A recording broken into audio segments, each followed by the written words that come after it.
Hello friends, मेरे पास अक्सर मरीज आते हैं और ये पूछते हैं कि आपके पास हमें आके ये चीज़ दिखानी चाहिए थी, हमें तो पता ही नहीं था। तो मैंने सोचा कि हम इसके बारे में थोड़ा सा डिटेल में एक वीडियो बनाएं जिससे सबको पता चले कि प्लास्टिक सर्जरी का स्कोप क्या होता है। I am doctor Juhi Agarwal, I am plastic and reconstructive surgeon from Delhi. सबको आमतौर पर ऐसा लगता है कि plastic surgery is equivalent to dermatology, skin doctor होते हैं, या फिर प्लास्टिक सर्जरी सिर्फ कॉस्मेटिक सर्जरी और ब्यूटिफिकेशन की एक सर्जरी का माध्यम है। सो फ्रेंड्स, ऐसा नहीं है। प्लास्टिक सर्जरी का स्कोप बहुत बड़ा है। It is much beyond just the cosmetic part. Cosmetic part is an important part of plastic surgery, but there are many other things which come under the umbrella of plastic surgery. First and the foremost is reconstructive surgery.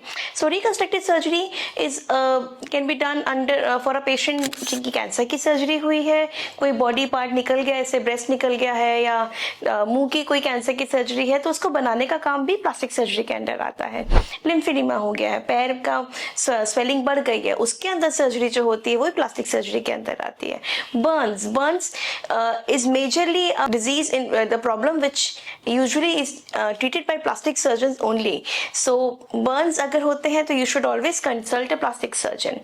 Hand injuries and hand problems, सबको लगता है कि हाथ की हड्डियां टूटी हैं तो इट गोज अंडर ऑर्थोपेडिक्स। तो no, plastic surgeons are better train to handle and cure these small little bones and the fine nerves and vessels in the hand. Many congenital anomalies, जैसे बच्चा पैदा हुआ, होंठ कटा है, तालू कटा है, या फिंगर्स जुड़ी हुई हैं, एक्स्ट्रा फिंगर है, ये सब प्रॉब्लम्स भी प्लास्टिक सर्जरी के अंडर ही आती हैं, and you should always consult a plastic surgeon for this. Then फिर उसके अंदर आता है मैक्सिलोफेशियल इंजरीज। अगर रोड साइड एक्सीडेंट होता है, चोट लगी, चेहरे पे कट लगता है, या फिर इवन फेस की बोन्स अगर फ्रैक्चर होती हैं, तो वो बोन का ट्रीटमेंट भी प्लास्टिक सर्जरी के अंडर आता है। So friends, in a nutshell, plastic surgery is a very vast branch with a lot of scope, so you should always consult the right doctor for your problem.